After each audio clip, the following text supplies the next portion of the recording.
ina son ki. Kanwata ne ina son ki, ke ma na san ki na sona. Amma fa gaskiya na gani aure da ni da ke zai yi wuya. Yaya na ni ina son ka, kai ma na san ka na sona. Amma fa gaskiya ina ganin a raba mu ni da kai zai yi wuya.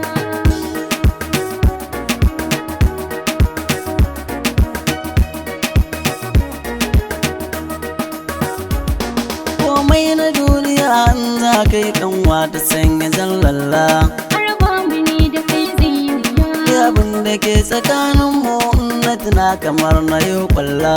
A raba mu ni da kai zai yi wuya. Babban takaici na alƙawarin da mun gaɓa kulla.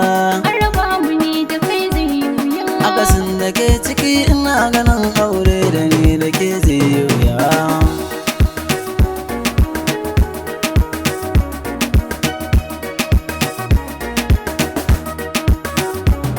Me yasa kake cewa aure da ni da kai zai yi wuya? Aure da ni da ke zai yi wuya. In ba kai ba to ina ganin aure zaman sa ne zan ci wuya. Aure da ni da ke zai yi wuya. In ba kai ba to duk wanda ma ya so zama da ni zai gaskiya. Aure da ni da ke zai yi wuya. Alƙawarin mu ne ka tuno yaya na rashin ka ne zan ci wuya.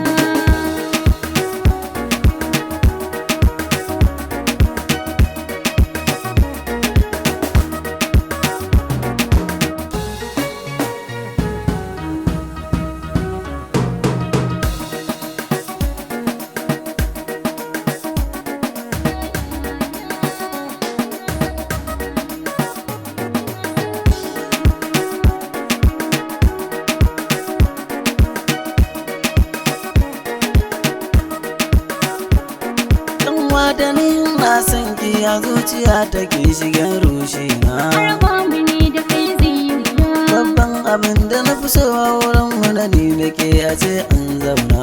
raba mu ne da kai zai yi wuya. Matsalar da ke tsakani sirrin gidan gidan kuwai an zauna. A raba mu ne da kai zai yi wuya. Nema a cikin nema ba kyau yin hakan yana kullatiya.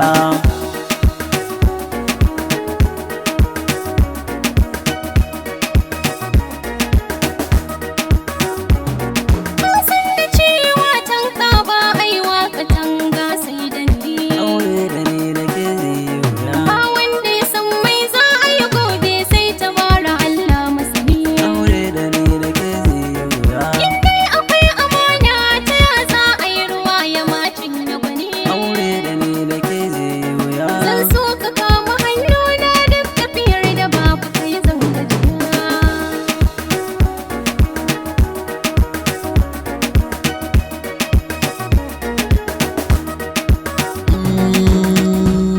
Kanwata na son ki. Yaya na ina son ka ne. Kanwata ne ina son ki, ke ma na san ki na sona. Amma fa gaskiya na gani aure da ni da ke